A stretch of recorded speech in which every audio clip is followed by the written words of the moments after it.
کہ درود شریف کی فضیلت کتنی ہے، اور جنہوں نے درود شریف کا اہتمام کیا اللہ نے انہیں دنیا میں کتنا نوازا، اللہ نے ان کے حاجات کو کس طرح پورا کیا۔ علامہ سخاوی رحمہ اللہ کی کتاب ہے القول البدیع فی الصلاۃ علی حبیب الشفیع، یہ پوری کتاب انہوں نے درود شریف پر لکھی ہے۔ اسی طرح علامہ ابن قیم نے جلاء الافہام فی الصلاۃ والسلام علی خیر الانام درود شریف پر کتاب لکھی۔ علامہ سخاوی رحمہ اللہ نے اس میں واقعہ لکھا، ایک خاتون حضرت حسن بصری رحمہ اللہ کے پاس آئی۔ حسن بصری اس امت کے بہت بڑے انسان گزرے ہیں، تابعین میں سے ہیں۔ خاتون نے آ کر یہ کہا کہ میری بچی کا انتقال ہوا ہے، بالغہ تھی، تو میں بہت پریشان اور غمگین ہوں کہ معلوم نہیں قبر میں اس کے ساتھ کیا ہوا، برزخ کے معاملات میں کیا ہوا، تو میں یہ چاہتی ہوں کہ میں اپنی بیٹی کو خواب میں دیکھ لوں تاکہ میرے دل کو سکون پہنچ جائے کہ میری بچی کس حالت میں ہے، اچھی حالت میں ہے تو شکر ادا کروں، اور اگر قبر میں عذاب میں مبتلا ہے تو میں اس کے لیے استغفار کروں۔ آپ مجھے کوئی ایسا وظیفہ بتائیں تاکہ مجھے میری بیٹی کی زیارت خواب میں ہو جائے۔ حسن بصری رحمہ اللہ نے فرمایا 4 رکعت نماز پڑھو اور ہر رکعت میں سورہ فاتحہ کے بعد سورہ تکاثر پڑھو، الہاکم التکاثر، یہ 30ویں سپارے میں مختصر ایک سورت ہے۔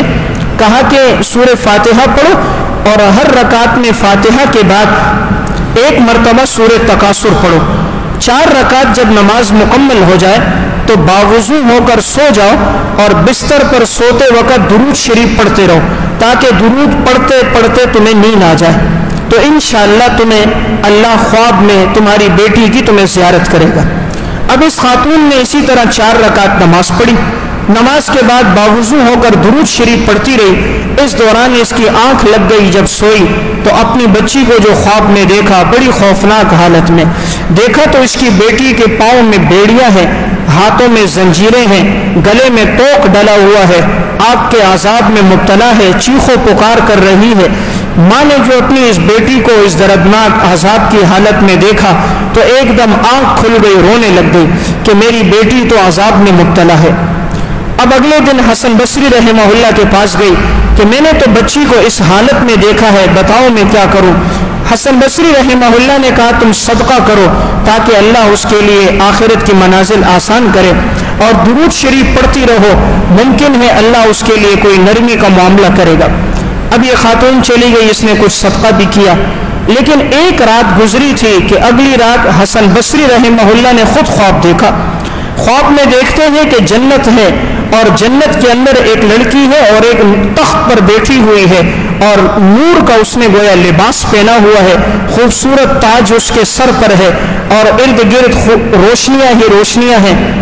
تو حسن بصری رحمہ اللہ کی جو نگاہ اس پر پڑی تو اس کو پہچان نہ سکے کہ یہ کون ہے۔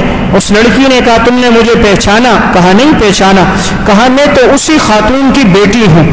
حسن بصری نے کہا کہ اس خاتون نے تو مجھے یہ کہا تھا کہ وہ بیڑیوں میں زنجیروں میں جکڑی ہوئی ہے، اور میں تو تمہیں دیکھ رہا ہوں کہ تم نور کے لباس میں ہو، خوبصورت تخت پہ بیٹھی ہو، آخر یہ تبدیلی کیسے آ گئی؟ اب تک عذاب میں تھی اور ایک دن کے بعد ایسے کس طرح ہو گیا؟ اس خاتون نے وجہ بتلائی۔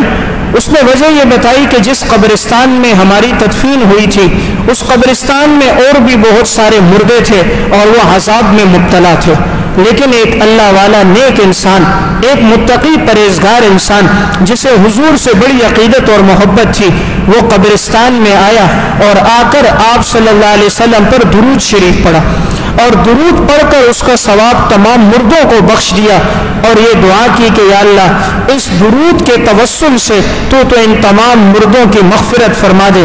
کہا اللہ کو یہ پسند آیا، اس کے درود کی وجہ سے اللہ نے قبرستان کے تمام مردوں کی مغفرت کر دی۔ اس سے اندازہ ہوتا ہے درود شریف کتنا ایک عظیم الشان عمل ہے کہ اس درود کی وجہ سے اللہ نے قبرستان میں جتنے مردے تھے اللہ نے سب کی مغفرت کر دی۔ اس لیے ہم اپنے مردوں کو بھی ایصال ثواب کریں تو درود شریف پڑھ کے ایصال ثواب کریں، اپنی حاجات پریشانیوں میں بھی جب دعا کریں درود شریف پڑھ کے کریں۔ اگر دعا کے شروع میں درود ہو اور دعا کے آخر میں درود ہو تو وہ دعا ضرور قبول ہوتی ہے، کیونکہ درود ایک ایسی عبادت ہے جو رد نہیں ہوتی۔ تو جب اللہ شروع اور آخر کو قبول کرے گا تو اللہ کی رحمت سے بعید ہے کہ وہ درمیان کی بات کو رد کر دے۔ تو جب شروع اور آخر قبول ہوگا تو درمیان بھی قبول ہوگا، اس لیے اس کا اہتمام ہونا چاہیے۔